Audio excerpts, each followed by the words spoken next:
Welcome to Elubacweni, Mount Frere. We are here for, please. We are here for the press conference of the Eastern Cape Provincial Government to provide update on the work that is being done to fight COVID-19. This week, the Premier, together with the members of the executive, are visiting the Alfredo district, where focus is on a number of development programs for all the departments. And I'm not going to specify any of those because the Premier will be talking to that when he delivers the media statement. We would like to welcome people that are joining through YouTube and other social media platforms. We are going to have the briefing, and then afterwards we continue to other programs. If I can please have that door locked so that no one keeps on coming in and out, please. Thank you.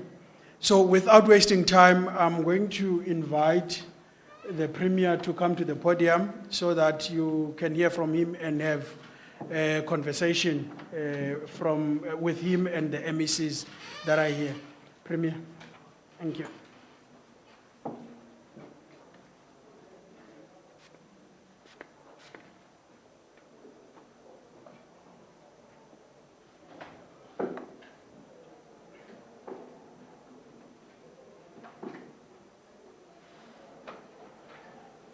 Thank you very much, Mr. Stwesha.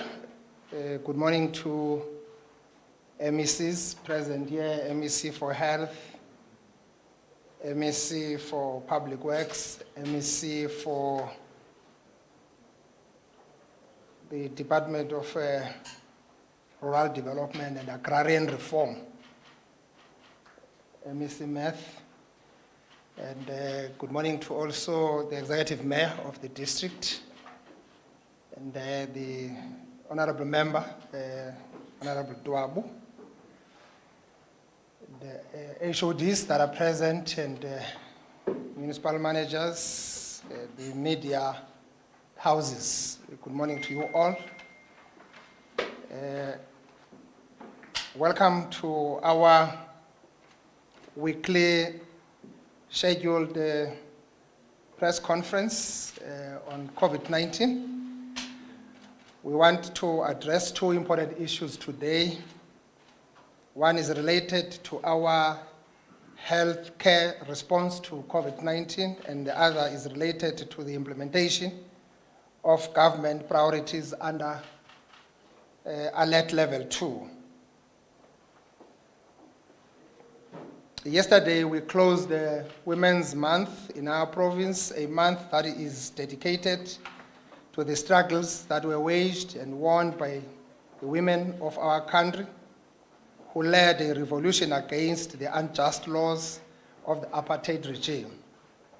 Their resilience inspired us to persevere in the fight against the coronavirus 2019, a pandemic that has visited our shores. Our hope, determination, and hard work during the Women's Month has paid dividends as we have seen a phenomenal reduction in the burden of COVID-19 disease in our province. There's a reduction of the morbidity and the mortality associated with COVID-19. 58% of the COVID-19 cases occurred in July, 27% in June, and only 9% in August. Similarly, 51% of the deaths occurred in July, and 28% occurred in June, only 11% occurred in August. This shows that in the month of August, our people have resisted the virus both in terms of infections and fatalities, as 86% of all the reported cases and 78.6% of the deaths occurred during the June-July period. Our hearts and prayers are with the families of the 310 people whom we lost during the Women's Month. We enter the month of September, a month that is dedicated to celebrate our heritage and tourism.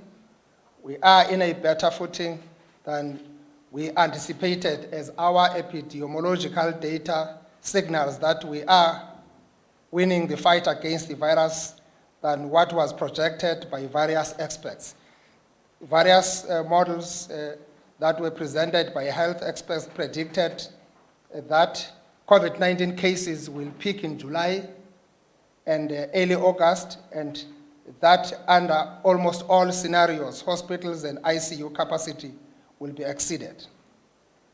Both these projections have been proven wrong. However, we are glad that they were made because they pushed us to work with agility in responding to the virus in terms of encouraging our people to adhere to regulations and health protocols, and adequately resourcing our healthcare facilities to meet the demand of required medical resources and equipment, including hospital beds. We enter the spring season encouraged by the fact that 95% of the individuals who tested positive for COVID-19 in our province have recovered. And all districts have the recovery rate that is above 90%. Just over 50% of the remaining 1,399 active cases in our province are concentrated in the Buffalo City Metro and Nelson Mandela. This translates to 21% per 100,000 population against the 7,096 per 100,000 population we had on the 1st of August. We continue to see great performance in the turnaround times for test results, with 92% available within 72 hours and 65% results available within 24 hours. The number of hospitals, hospitalizations and isolation, and persons on ventilators, ICU, high care, and those on oxygen appears decreasing significantly. We currently have 560 hospitalized patients in our province, meaning our healthcare facilities are not under any pressure. On the 1st of August, hospitalization stood at 942. The decrease in demand has created scope for us to focus resources allocation to strengthen the entire health system going forward.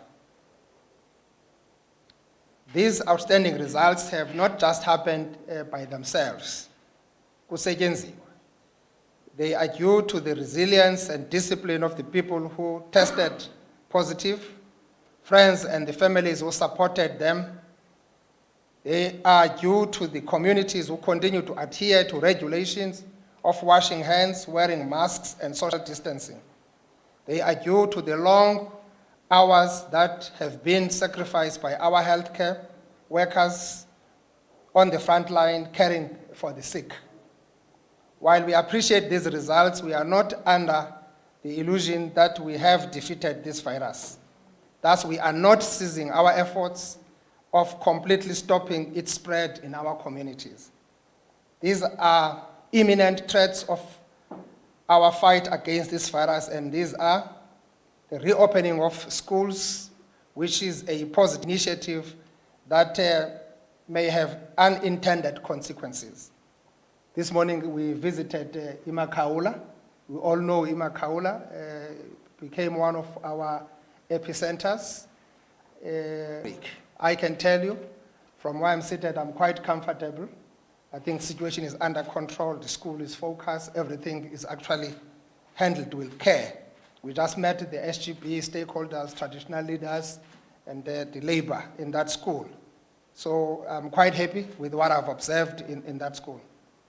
The Department of Health has a role in supporting the Department of Education with effective surveillance systems, monitoring, and public health response.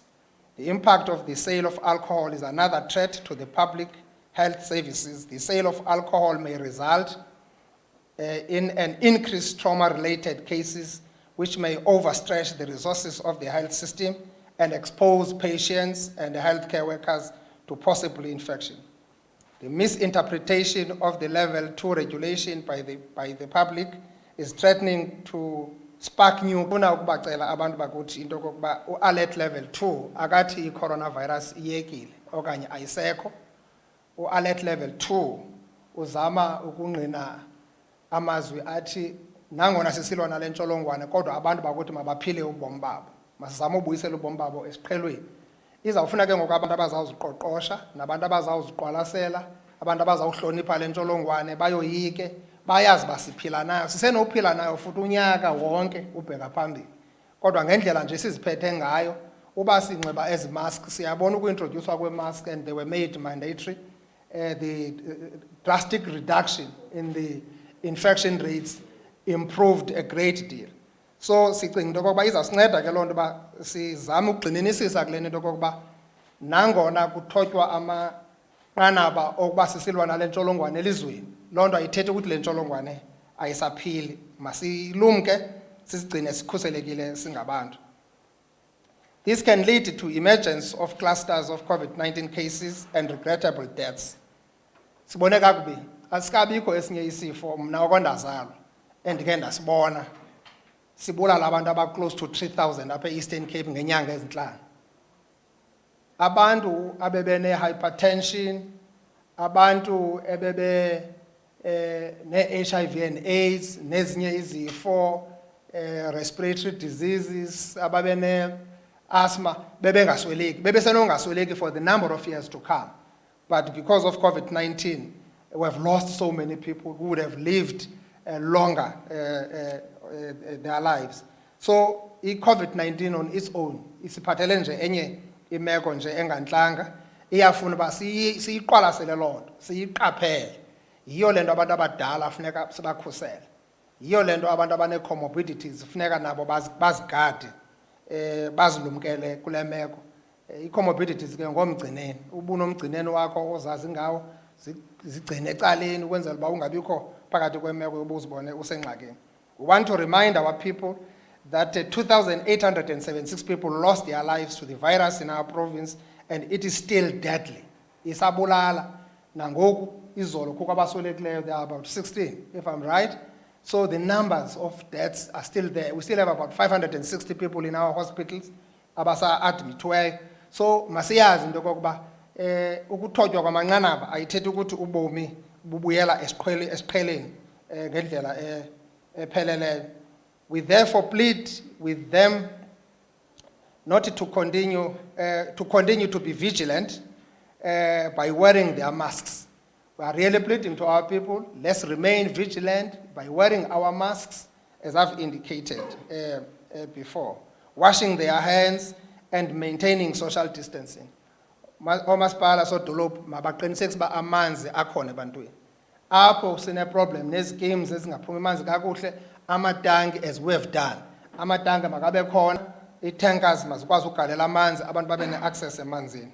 So masisebenzisane kuloo nto ukuqinisekisa uba abantu bayayenza. Keep physical distancing. Keep that physical distancing. It's going to be important. We are now here working with other people who are not here because of all the technology advancement. But it's important that we keep the social or the physical distancing. Our biggest worry is alcohol users who go out of their homes to whose infection state are not known. Siyabacela abantu abasebenzisa utywala bayijonge le meko. Kungenjalo, it will end up in tears. It will end up in tears. You will go out as a young person, enjoy yourself with your friends, come back, infect your parents, and your parents will die. You won't have parents. And you will never enjoy life again knowing that your parents are dead simply because you are reckless.